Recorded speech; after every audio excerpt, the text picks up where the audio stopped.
স্বর্ণ বা রূপার পানি ছিটা দেওয়া দোকানে, বাড়িতে, বিভিন্ন জায়গায়, এটা আমাদের সমাজে অনেক ক্ষেত্রে আছে। এটা অত্যন্ত গর্হিত একটা কাজ।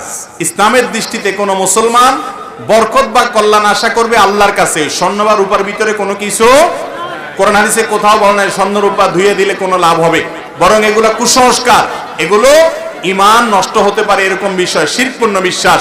বিসমিল্লাহ বলে শুরু করবেন, আল্লাহর কাছে বরকত আশা করবেন, পাপের কাজ ছেড়ে দিবেন, আল্লাহ তাআলা বরকত দিবে। আপনি যদি গুনাহ করেন, আপনি যদি অন্যায় করেন আর এদিকে আল্লাহর কাছে বরকতের আশা করেন, তাহলে সে বরকত আপনার হবে না।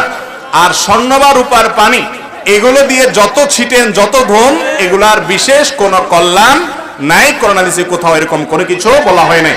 বিধায় এরকম বিশ্বাস নিয়ে যদি আপনি স্বর্ণ রূপার পানি ছিটা দেন, সেটাতে কোনো সওয়াব তো হবেই না, বরং আরো কি হবে, এটা আপনার কুসংস্কারের জন্য, বিশ্বাসের কারণে ঈমানের জন্য ক্ষতিকর হবে। আল্লাহ তাআলা আমাদেরকে বুঝার তৌফিক দান করুন, বলে আমিন।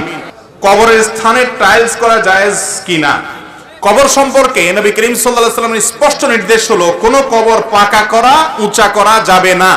আলী রাদিয়াল্লাহু তাআলা আনহুকে তিনি নির্দেশ করেছেন, যত উঁচা কবর আছে, পাকা আছে, এগুলো সব ভেঙে জমিনের সাথে মিশায় দাও। তিনি নির্দেশ করেছেন, এগুলো জায়েজ নাই।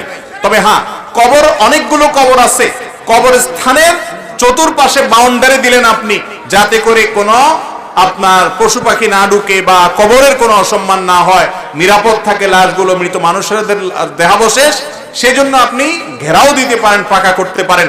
প্রত্যেক কবরে আলাদা আলাদা করে পাকা করার কোনো প্রয়োজন নেই।